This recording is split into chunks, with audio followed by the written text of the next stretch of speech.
salmon running approximately 40 to 45 pounds, somewhere in there. It's from Big River Reproductions out of Alaska that sent this to me. I haven't used, the standard classic fiberglass fish molds in a long time. One of my reasons for not wanting to use them is because they kick up so much fiberglass and you have to deal with the seams. I really like the new systems that have come out where they take a cast and the fins and the head are done separately and then you assemble them and then everything is together. So I had it using this method. I did this because I couldn't find a cast method with the fish this size. So I had to go to Alaska to find that, at least one that had the detail that I needed for this particular fish. So the mouth came installed, but I had to add artificial teeth and do a little bit of sculpting in that mouth area to make it look realistic. Last thing I'll do is put on these fins. So really where I'm at now with this fish is I've got all what you would find before you ever do any scales. It's all the base work. And so I've done some scale detail work in here, and what this in here, this kind of modeling look was from an antiquing where there's actually a silver underneath this, and then a paint goes over the top, a black paint, and then we sand it off or steel wool it off to get that texture out. So then I still have that dark area and I can really define the scales, and I can go back and scale tip these in with a paintbrush. The next step will be to start painting the head just to see some life come to the fish. Then I will come back, finish these fins in the lower portion, and the last thing I do after all the head and fins are taken care of is I'll come back and scale tip and finish off the salmon. This is a silver phase. That's why your dark undercoat is really a lot darker here, because you want your scales to really stand out. And this is going to be a very silvery fish, especially through this area here. You'll see some golds go up in here. I look at my reference and then decide, what do I see? And like this picture in the back here, I'll look at it and notice that there's some kind of yellow golds in there, and definitely some silver base under it. I see purples and violets and some red in there. I see a little bit of orange color, might be a brown. So I have to interpret what that is, and I may look at another picture to help me in deciding what those might look like. So after that, then once I got some colors picked out that I think that will work, I'll usually start on the back side of the head to experiment with some of those powders to make sure that I feel it's getting that look that I want for that particular fish. So I generally will start from the top of the head and I'll do that section and then work down. But I usually do the back side to give me a little bit of warm up, make sure if I'm making mistakes or have a color that I don't really like, I can wipe it off before I go to my show side.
So what we have now is the basic layout of the head, and I put a lot of shimmering colors, a lot of pearlescent colors in there to help bring those out. It might be hard to see on the camera until I get in close. And obviously we haven't put any scale tipping in yet, so that's going to be the last thing we do.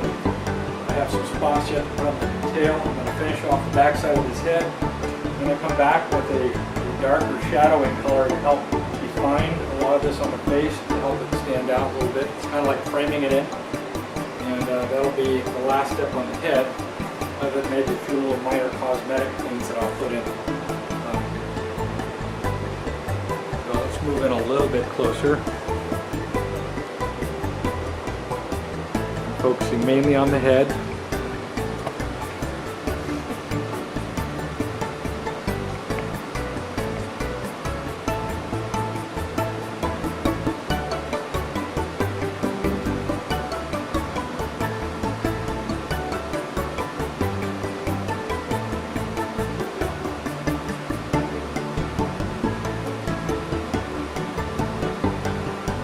See some scarring marks that I put in on the face, lower jaw, a little bit on the sides of the face, which is pretty normal for salmon. Okay, so we're definitely going to come in and darken this head a little bit across the top. We have all our spots yet to put in. And, here we are. So I've done a lot of painting today. We got the head pretty much done. A few little detail things. You can tell I painted the fins, put the spots on, at least the dorsal, the caudal, and the adipose fin, and then I did paint it. These fins here I'll work on tomorrow, do the next step. And we're already at this point can go ahead and start scale tipping. And as you can see from the size of this fish, that's going to be a lot of work and a lot of time. But that's why I wanted to get to this point here. So I'm going to seal all this down here before I quit tonight. And then tomorrow begin scale tipping.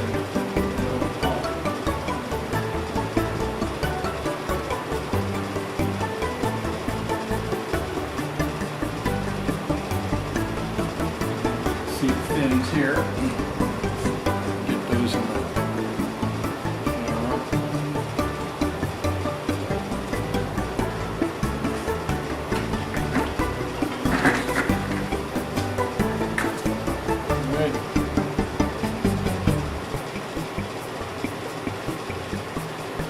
call it a night.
salmon. King salmon, we're getting the gloss on. I'm going to put about 2 more coats of gloss to get that real shine that I want for it. And this is it. This is our finished fish. This is a 44-inch, 40, probably approximately 40, between 41 and 42 pounds. But in that 40-pound range, to be sure. And so we finished all our scale tipping, and you know, the video is really hard to really get, unless you see this fish in person. It's sometimes difficult to really get the value of some of these colors, but boy, up close it really looks nice. And that scale tipping really makes all the difference in the world, the variations in colors as you go down, and also being able to see the colors that define that and define the scales. And a lot of the things that you don't see on camera that you would see if you walk different places around this fish and look at it at different angles. Some of those reflective powder colors that we put on, those that give different kind of hues, greens and blues that stand out just depending on which angle that you look at it from. So, but there it is, King Salmon.